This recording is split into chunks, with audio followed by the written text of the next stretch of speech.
although someone can feel emotionally empty, it doesn't mean that they will be consciously aware of this.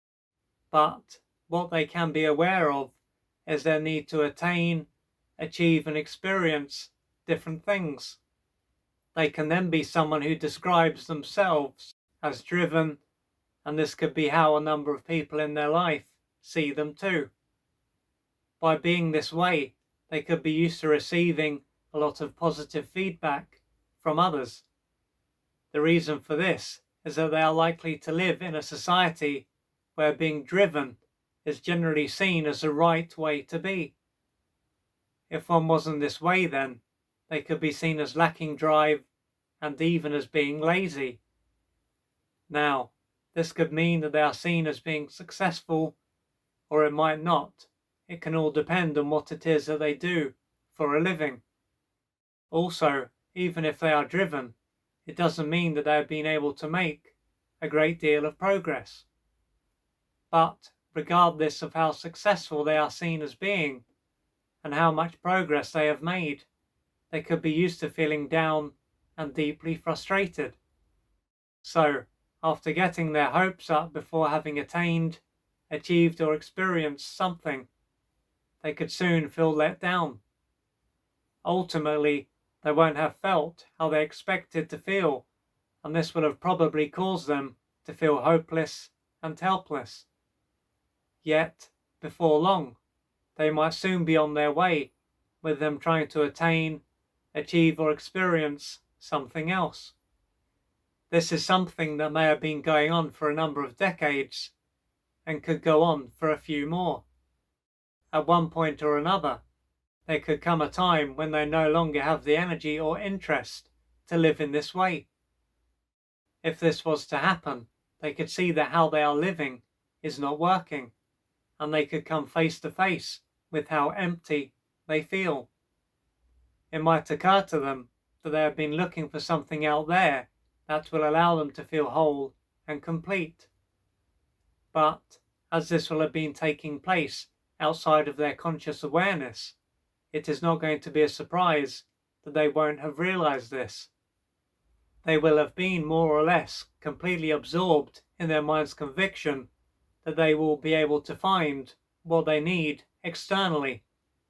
This part of them, due to its materialistic nature, can believe that something out there can fill a hole that is experienced internally with the right component or components, whether this is a person, place, and or a thing.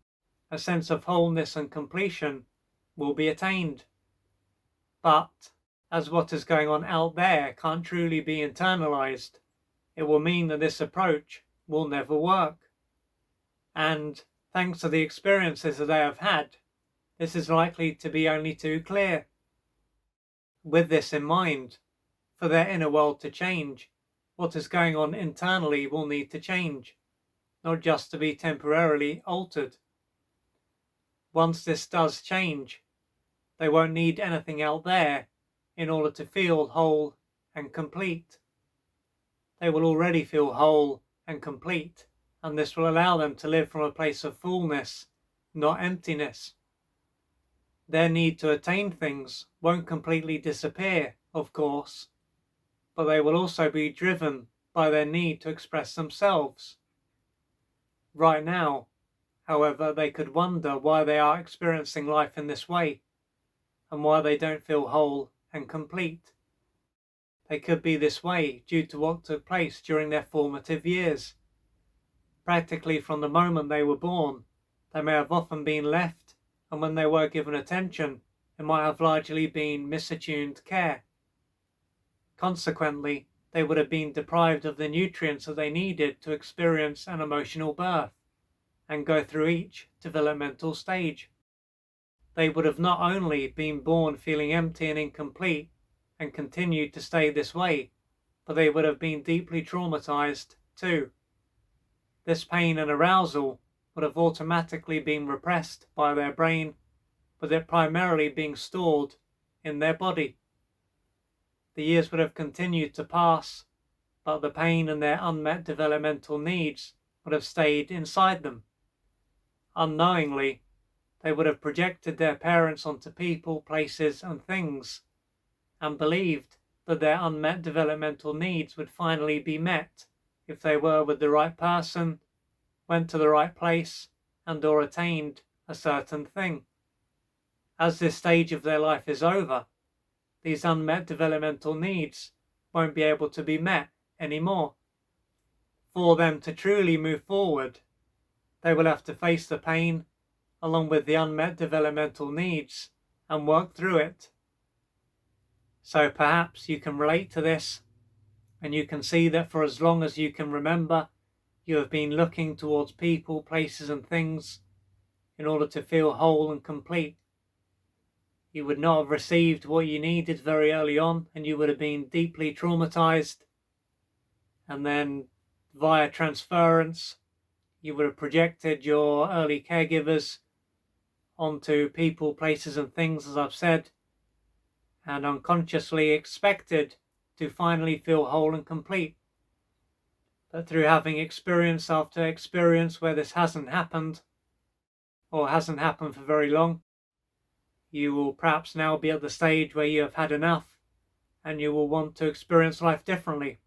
As I've said, this doesn't mean that you will no longer want to experience things or attain things or to be around people or desire to be with someone, but you will be coming from a different place. And if you did experience a lot of neglect during your developmental years, then as I've said, you will be carrying a lot of pain inside you, and through working through this pain, you will gradually start to feel more whole and complete. But this is not something that will happen overnight. It will take courage and patience and persistence.